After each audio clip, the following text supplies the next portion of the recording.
Legiscast comentando a legislação para concursos. Acompanhe com a legislação esquematizada. Olá, sejam muito bem-vindos ao Legiscast. Hoje a gente vai mergulhar de cabeça em uma lei que é, assim, a espinha dorsal de qualquer concurso na área de segurança pública. Com certeza. Se o edital fala em polícias, guardas municipais, agentes penitenciários, pode apostar que essa lei vai estar lá. Exato. Estamos falando da Lei 13.675, de 2018. É a lei que criou o Sistema Único de Segurança Pública, o famoso SUSP, e também a Política Nacional de Segurança Pública. E o nosso objetivo aqui não é só ler a lei. É fazer aquela leitura com maldade, sabe? Aquela que foca nos detalhes, nas pegadinhas que as bancas adoram preparar. Perfeito. Vamos começar então pelo começo, o coração da lei, que já aparece ali nos primeiros artigos. Isso. O artigo 1º já diz a que veio. Ele fala que a lei cria duas coisas, o SUSP e a Política Nacional. E a finalidade é bem direta, preservar a ordem pública e a segurança das pessoas e do patrimônio. E aqui já tem uma sequência de palavras que é nossa batata de cair em prova. Demais. A lei fala que a atuação tem que ser conjunta, coordenada, sistêmica e integrada. São 4 palavras. A banca tira uma, troca por outra e pronto, já invalida a questão. É a primeira anotação obrigatória, então. E logo no artigo 2º vem outra pegadinha clássica, né? Uma que muda todo o sentido da frase. Ah, essa é clássica. O texto diz: a segurança pública é dever do Estado e responsabilidade de todos. Esse é o pulo do gato. Exatamente, porque a banca vai lá e troca por ou. E aí parece que é uma coisa ou outra, mas não é. O e mostra que as responsabilidades se somam. O Estado tem o dever dele e a sociedade tem a sua responsabilidade. É concorrente. Faz todo sentido.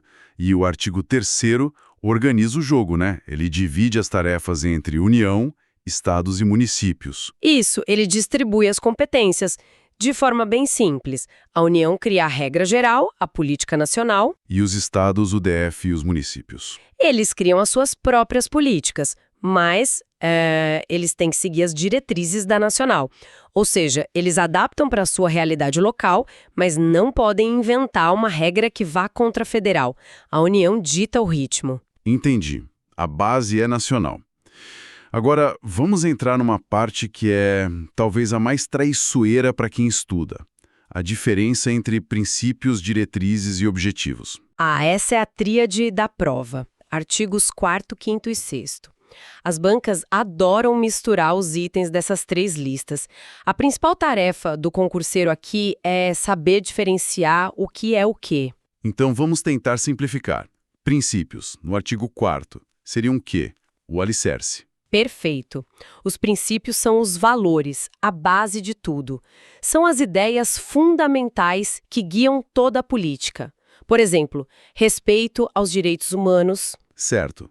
Valorização dos profissionais de segurança. Isso, uso comedido e proporcional da força. E tem até uma novidade importante aqui que as bancas amam. Novidade legislativa é sempre questão certa. Exato. Foi incluído o artigo 4º-A, que exige exame toxicológico com larga janela de detecção para ingressar nas carreiras. É o sistema tentando garantir um padrão elevado desde o início. Entendi. Princípios são os valores. E as diretrizes do artigo 5º? Seriam o caminho a seguir? Exatamente. As diretrizes são o como fazer. São as orientações práticas. Se o princípio é valorizar o profissional, a diretriz é promover a formação e capacitação continuada. Faz sentido. Tipo, atendimento imediato ao cidadão, focar em policiamento de proximidade, criar um registro de ocorrência unificado. São ações, né? Ações, o caminho. E por fim, no artigo 6º, vem os objetivos. Se os princípios são os valores e as diretrizes são o caminho... Os objetivos são aonde a gente quer chegar, as metas. Perfeito. Os resultados que se espera alcançar. Coisas como reduzir a violência, combater o crime organizado, fortalecer a investigação de homicídios, proteger os agentes públicos e suas famílias. Então, para resumir, princípios são os valores, diretrizes são as ações e objetivos são as metas. Separando assim, fica mais fácil de não confundir na hora da prova. É a melhor forma de memorizar. E isso nos leva a outra parte da lei que despenca em concurso: a estrutura do SUS. Quem faz parte desse sistema? Artigo 9º. Esse é um ponto de altíssima incidência. Quem é quem no jogo? Exato. E já começa com uma curiosidade que é uma pegadinha. A lei diz que o órgão central é o Ministério Extraordinário da Segurança Pública. Mas esse ministério nem existe mais. Foi absorvido pelo Ministério da Justiça. Pois é. Só que, para a prova, o que vale é a letra da lei. Se a questão perguntar, segundo a Lei 13.675, a resposta é o Ministério Extraordinário. É a famosa leitura seca da lei. Certo. Atenção a esse detalhe. E a lei faz uma divisão crucial entre os integrantes do sistema, né? Sim, e essa é a parte mais importante. Ela divide em dois grupos: os integrantes estratégicos e os integrantes operacionais. Estratégicos seriam os planejadores, a turma do quartel-general. Isso. São os entes políticos que definem a estratégia: União, Estados, DF e municípios. E os conselhos de segurança pública. Eles pensam a política. E os operacionais. São os que literalmente põem a mão na massa, a galera da linha de frente. Polícia Federal, Rodoviária Federal, civis, militares. Isso. E também corpos de bombeiros, guardas municipais, agentes de trânsito, o pessoal do sistema penitenciário. A lista é grande. E a pegadinha clássica da banca aqui é misturar os dois, né? Sempre. A questão vai afirmar que os municípios são integrantes operacionais do SUS. Errado. Município é estratégico, pensa política. Quem executa, por exemplo, é a Guarda Municipal, que é operacional. E teve uma inclusão recente aí também, né? Sim, a Polícia Legislativa foi incluída em 2023, como integrante operacional. Outra novidade que tem grande chance de ser cobrada. Ok, então temos a estrutura. Mas como o sistema funciona na prática?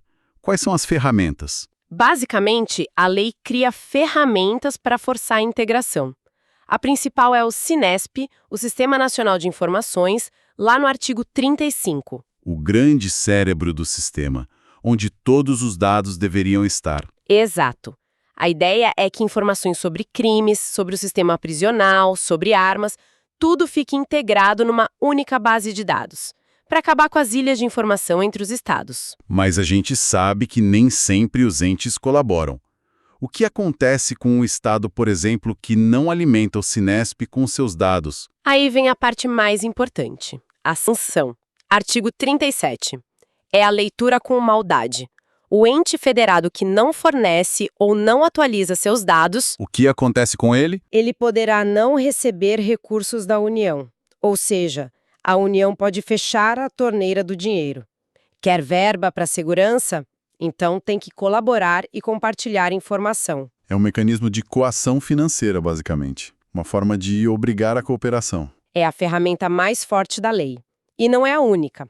A lei também cria o CIEVAP, um sistema focado em educação e valorização dos profissionais. E dentro disso tem um programa importante, né? Sim, o programa Provida, no artigo 42, que é voltado para a saúde física e mental dos agentes. Tem até um artigo específico, o 42A, focado na prevenção do suicídio entre os profissionais. Mostra uma preocupação que vai além da operação. Muito importante. E essa mesma lógica da sanção financeira se aplica ao planejamento, certo? Certíssimo. O artigo 22 fala dos planos de segurança. A União tem que elaborar um plano nacional, com duração de 10 anos, E os estados e municípios? para criar os seus próprios planos locais. E se não fizerem no prazo? Imagino que tem uma consequência. A mesma. O ente que não elaborar seu plano no prazo fica impedido de receber recursos da União para a área de segurança. De novo, o dinheiro como ferramenta para forçar o planejamento e a integração. Fica bem claro o mecanismo. A lei cria uma arquitetura de colaboração e usa o repasse de verbas como o grande motor para fazer essa engrenagem funcionar. Exatamente. É uma lógica de governança bem amarrada. Bom, acho que cobrimos os pontos que mais caem em prova. Se a gente fosse fazer uma recapitulação bem rápida, O que seria essencial lembrar? Primeiro, a diferença entre princípios, diretrizes e objetivos. Valores, caminho e metas. Segundo, a composição do SUSP. Quem é estratégico e quem é operacional. Não pode confundir. E por último, as sanções. As consequências para quem não cumpre as regras. Isso. Não alimentar o Cinesp ou não criar o plano local pode levar ao corte de recursos federais. Esses 3 pontos são, sem dúvida, o que o concurseiro precisa ter na ponta da língua. Perfeito. Análise completa e direto ao ponto. Curtiu? Deixe nos comentários a sugestão de lei para o próximo Legiscast.